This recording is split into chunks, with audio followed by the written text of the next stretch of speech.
Oh, si l'Église pouvait jamais en arriver au point où elle pourrait solennellement se reposer sur la parole éternelle de Dieu comme étant la vérité. Quelle différence il y aurait, quelle correction il y aurait, quel émondage il y aurait, quelle joie il y aurait, quelle puissance il y aurait, si les hommes et les femmes prenaient Dieu au mot, croyant que ce qu'il a dit est la vérité, peu importe de quoi ont l'air les circonstances, ça n'a rien à y voir. Dieu l'a dit, cela règle la question. Et Job, quand il est arrivé à l'heure de la plus grande épreuve de toute son expérience, alors que dans la présence de Dieu, il avait été trouvé juste, Dieu lui-même avait dit qu'il était parfait. Il n'y avait personne comme lui sur la terre. Et il a été donné à Satan le privilège de le tenter. Il a dit, je l'amènerai à te maudire en face. Et il a presque ôté la vie de Job. Et il l'aurait fait. Mais Dieu avait posé une limite en disant, tu peux lui faire n'importe quoi, mais ne lui ôte pas la vie. Alors quand Job est arrivé au moment crucial de la tentation même, il a dit, je sais que mon Rédempteur est vivant, et au dernier jour, il se tiendra sur la terre.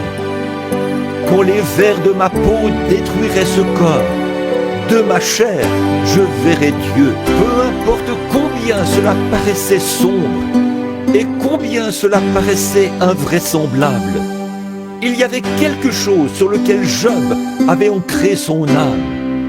La promesse éternelle de Dieu. Oh, si seulement nous pouvions faire ça. Remarquez, il s'est reposé sur la promesse. Je sais que mon Rédempteur est vivant. Et je veux vous faire remarquer, car je me propose de dire quelques mots là-dessus plus tard, que Job a précisé le lieu où il serait enterré. Et quand Job est mort, c'est là qu'il a été enterré. Il y a eu un autre homme du nom d'Abraham qui a pris Dieu au mot. Et il a cru Dieu. Et il a appelé les choses qui étaient contraires à la promesse que Dieu lui avait faite comme si elle n'était pas. Il a pris Dieu au mot.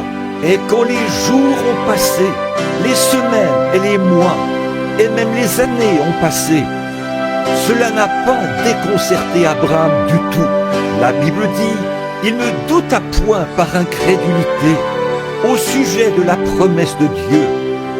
Mais il était fidèle, donnant gloire à Dieu, alors que tout semblait, chaque jour, il semblait que cela devenait plus difficile chaque jour.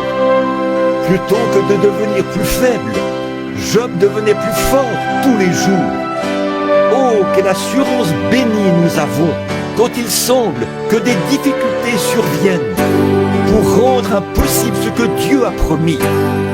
Au lieu d'être effrayés de retourner dans le monde, nous devrions nous tenir plus fermes que nous ne l'avons jamais été sur l'ainsi dit le Seigneur. Ça devrait régler la question quand Dieu dit quelque chose. Et Abraham a appelé les choses qui étaient comme si elles n'étaient pas, parce qu'elles étaient contraires à la parole. Et quand Abraham a perdu sa chérie, sa femme, Sarah, après de nombreuses années de vie commune, il a acheté une portion de terrain près de l'endroit où Job avait été enterré. Et il y a enterré Sarah. Vous vous demandez pourquoi? Ils étaient des prophètes. Ils avaient vu cela. Ils étaient en contact avec Dieu. Et alors, quand Abraham est mort, il a été enterré avec Sarah. Or, il n'a pas voulu que ces gens lui cèdent cette portion de terrain. Il l'a achetée devant témoins. Quel beau type du baptême! Il l'a acheté devant témoin, a déclaré que c'était sa possession. Oh, c'est de cette manière qu'un véritable croyant devrait venir, non pas se glisser dans un coin, mais se tenir en présence de témoins. Je suis un témoin du Seigneur Jésus et du Saint-Esprit et de